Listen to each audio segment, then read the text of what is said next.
Dando continuidade aí, vamos ler essa notícia, tá? Por que tão poucos animais são domesticados? Você já parou para pensar nisso? Eu, por exemplo, aqui não tenho nenhum animal de estimação. Não tenho nenhum animal doméstico comigo, tá? Esses barulhos que vocês ouvem aí, ó, de cachorro, de pássaros, não são na minha casa, tá? São dos vizinhos. Então vamos lá. Ser humano domestica animais há 11 mil anos, mas a imensa maioria deles permanecem selvagens. Cachorro, gato, galinha, porco, cavalo, vaca. Você já reparou como a lista de animais domésticos pelo homem é pequena? Por qual motivo os outros 99,9% dos bichos simplesmente não fazem parte do nosso cotidiano e só ficam ao alcance de nossos olhos durante um passeio no zoológico no domingo? Já parou para pensar nisso? Então vamos ver.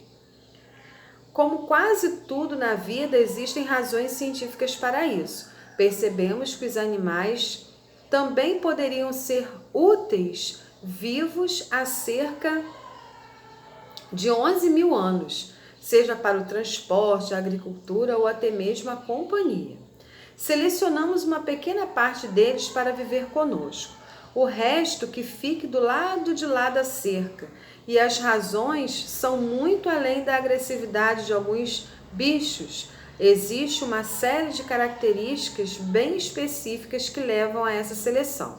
O primeiro motivo é que para viver pacificamente conosco, o animal não pode ser muito seletivo na hora de comer, pois tem de ser capaz de se virar com a comida que está ao redor dos humanos. Uma vaca nunca recusou pasto ou grama. Um cachorro não vê problemas em revirar uma lata de lixo. Na página 26, tá? Se a maturidade do animal for incompatível com o tempo de vida humana, também fica difícil. Os elefantes, por exemplo, são facilmente domáveis e bons para nos ajudar em certos trabalhos rurais, mas chegam à fase adulta aos 15 anos, muito tarde para nós apressados humanos. Procriar um cativeiro também é tarefa para poucos. O ato do acasalamento muitas vezes demanda grandes espaços abertos para que os machos possam demonstrar para fêmeas que eles devem ser escolhidos. Felinos, como a chita, por exemplo, correm longínquas distâncias durante o ritual de conquista. Como seria isso, né? Num lugar pequeno, apertado.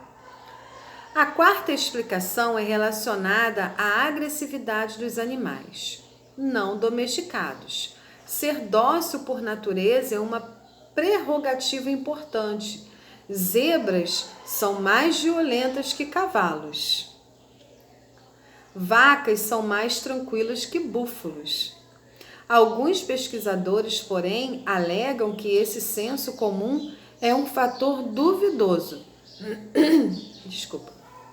Já que o cachorro, por exemplo, é derivado de lobos. E os lobos não costumam abanar o rabo e lamber o dono quando ele chega em casa. Assustar-se facilmente também seria um impeditivo. As gazelas ficam apavoradas ao menor ruído e, com um gigante impulso que possuem, pulariam a cerca de qualquer fazenda. A ovelha, por outro lado, se assusta facilmente, mas o seu instinto não é sair pulando, mas o de reunir-se em grandes grupos de ovelha. Existe jeito mais fácil de criar um rebanho? O último motivo é a capacidade desses animais de enxergarem em nós uma autoridade.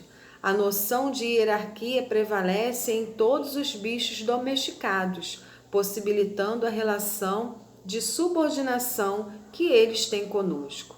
A única exceção dessa regra é o gato, que, como é de conhecimento público, não dá muita bola para as autoridades. Então aí a gente faz, né, uma comparação desses possíveis animais aí que poderiam ser domesticados pelo homem, né? Então a gente vê que realmente alguns, né, por instinto próprio da natureza, não conseguiria ficar cercado em algum lugar. Dando continuidade aí, uma outra, né, característica da evolução para o sedentarismo do homem, né, foi ele também ter descoberto o fogo. Então ele aprendeu a plantar, a cuidar, a criar, né, animais através da pecuária, e tudo isso também foi possível através do fogo, né? A gente falou sobre esses quesitos também na apostila do primeiro trimestre, né? Que a gente está aí fazendo um acompanhamento sobre essa evolução. Na página 27, nós temos aí o domínio do fogo altera o cotidiano das primeiras comunidades humanas, né? Porque foi através do fogo que eles aprenderam que ao invés de comer uma planta, né, uma raiz crua, ele poderia assar, né? Ao invés de comer uma carne, né, crua, ele poderia também assar. Enfim, vamos ver, né, aí o que traz esse texto para a gente sobre o fogo. Que a gente sabe que, além de benefícios, ele também traz perigo. Então, crianças, não mexam com fogo sem estar na presença de um adulto, de um responsável, tá bom? Vamos acompanhar juntos aí o fogo. Um dia o rapé, cãozinho castanho, acordou fungando. Oh, que cheiro estranho! De nariz no ar, fungou, farejou, cheirava queimado, mas não se cansou. Saiu do jardim sempre a farejar, seguiu estrada fora. E aonde foi dar? Parou mesmo em frente à casa amarela, donde saiu fumo por uma janela. Tenho de ir depressa chamar um bombeiro, pensou Rapé, e correu ligeiro. Que te aconteceu, Rapé? Perguntou o bom do bombeiro. Mal o avistou.